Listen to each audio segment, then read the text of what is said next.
सब भरोसे छोड़ के नाम के भरोसे हो जाओ। मैं गारंटी देता हूं भगवान को तुम्हारा भला ही करना पड़ेगा, तुम्हारा बुरा भगवान भी नहीं कर सकते। कहते नहीं भगवान तो क्या नहीं कर सकते, बोले भगवान बुरा नहीं कर सकते, तुम्हारा राम राम करो। भगवान की भगवत्ता ही ठंडी पड़ जाएगी, राम राम करने वाले का भगवान भी बुरा नहीं कर सकते। आप लोग कहेंगे उदाहरण दीजिए, एक कथा प्रसिद्ध है ना, काशी नरेश वाली कथा, याद है कि नहीं? काशी नरेश को कह दिया कि तुम विश्वामित्र जी को प्रणाम मत करना। अब तो ठाकुर थे, तुम ठाकुर हो, काशी नरेश हो, तुम क्यों प्रणाम करोगे? छत्री थे वो तो, उन्होंने नहीं किया। बड़े दरबार में नारद जी की लीला, विश्वामित्र जी को अच्छा नहीं लगा, भरी सभा में हमको प्रणाम नहीं किया, सबते कठिन जाति अपमाना। उन्होंने राम जी से कहा कि आपके दरबार में बहुत अनुचित बात है। क्या? भाई सभा में तो वंदनियों का वंदन करना चाहिए, मुझे कोई वंदन की भूख नहीं है। पर काशी नरेश ने वशिष्ठ जी को प्रणाम किया, सबको प्रणाम किया, आपको प्रणाम किया, मैं वहीं बैठा था, मेरी तरफ हाथ तक नहीं जोड़े। राम जी गुरु अपराध से क्रुद्ध हो गए, तुरंत राम जी ने 3 बाण तरकस से निकाल के रख लिए। बोले कल सूर्योदय नहीं देख सकता है काशी नरेश, मैं उसे दंडित करूंगा। अब महाराज विश्वामित्र जी तो राजी हो गए और काशी नरेश की तो हवा खिसक गई, तो तुम होश उड़ गए उनके। अरे बोले नारद जी आपने क्या किया?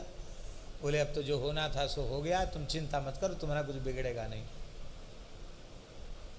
हम उपाय बताते हैं। क्या? बोले तुम सीधे हम ले चलते तुमको अंजनी माता के पास, चलो। हनुमान जी बड़े मातृभक्त हैं, वो माता जी की आज्ञा राम जी की आज्ञा के जैसी ही मानते हैं। तो बस माता जी बड़ी वात्सल्यमयी हैं, चरण पकड़ के रोने लग जाना, अब बस एक ही शब्द बोलना, त्राहि माम पाहि माम रक्ष माम, और कुछ मत बोलना। क्या हुआ, क्यों त्राहि माम पाहि माम, इसका रहस्य मत बताना, वो तो सब हम बता देंगे, लेकिन तुम तो केवल चरण पकड़ के रोना, बस इतना ही कहना, त्राहि माम पाहि माम रक्ष माम मातेश्वरी। ये लीला दिखा सकते हैं, बढ़िया लीला है, ये नाम महिमा की बहुत अच्छी लीला है। आप दिखा सकते हैं, पिताजी चाहें तो लिख सकते हैं इस लीला को, बढ़िया से लीला करने योग्य लिखी जा सकती है, लीला बहुत अच्छी लीला। तो चरणों में प्रणाम किया, कार्य चरण छोड़ो भाई, चरण छोड़ो। बोले नहीं, त्राहि माम पाहि माम रक्ष माम। तो माता ने कहा अभय हो जाओ, अब त्राहि माम पाहि माम में और अधिक नहीं सुन सकती, निर्भय हो जाओ, तुम्हारा इस ब्रह्मांड में कोई अनिष्ट नहीं कर सकता। बताओ तुम्हारे इतने दुखी होने का क्या कारण है? अब नारद जी, वो तो रो रहे थे, नारद जी ने वीणा बजा के सब बता दी, ऐसा हुआ ऐसा। अरे तो चक्कर में पड़ गई। राम जी अनंत कोटि ब्रह्मांड नायक सर्वे, अब कैसे होगा? बोले कवन सु काज कठिन जग माही, जो नहीं होए हनुमान जी सब कर दे। आज मंगलवार है, आज मंगल है कि नहीं? बोलो हनुमान जी महाराज की। बोले ठीक है, हनुमान जी आएंगे अभी, बस हनुमान जी को कह देना, सब बात बन जाएगी। माता जी ने कहा हनुमान को तो मैं कह दूंगा, हनुमान जी बचा लेंगे। जैसे ही हनुमान जी ने आकर माता जी को प्रणाम, रोज आते प्रणाम करने, माता जी प्रणाम। राम जी सो गए, इसके बाद हनुमान जी माता जी के पास पहुँच, पवन पुत्र तो है ही, एक क्षण में पहुँच गए। अब माता जी की थोड़ी चरण सेवा करते हैं, कुछ राम नाम सुनाते, कथा सुनाते हैं, तब वहाँ से आते हैं। माता जी प्रणाम किया। अब माता जी उदास क्यों? बोले भाई कुछ मत पूछो, बहुत दुखी हैं हम भीतर से। क्या बात है? बोले पहले वचन दो कि तुम हमारे दुख को दूर। अरे माता जी आपका तो प्राण देकर आपके दुख को कष्ट को मैं दूर करूंगा। बोले मैंने एक शरणागत को अभयदान दिया है, उसका बाल बांका नहीं होना चाहिए। कौन है वो? बुलाओ भैया आओ। अब इस सब घटना तो हनुमान जी बोले ले साहब, माता जी बड़ा धर्म संकट है, मेरे इष्ट आराध्य श्री रघुनाथ जी ने 3 बाण निकाल के रख लिए, इनकी एक रात की उम्र बची है, सूर्योदय होते ही जय सिया राम हो जाएंगे, खत्म हो जाएंगे, ऐसे कैसे? बोले अब ये तुम जानो, तुम्हारा, तुमने हमको वचन दिया है,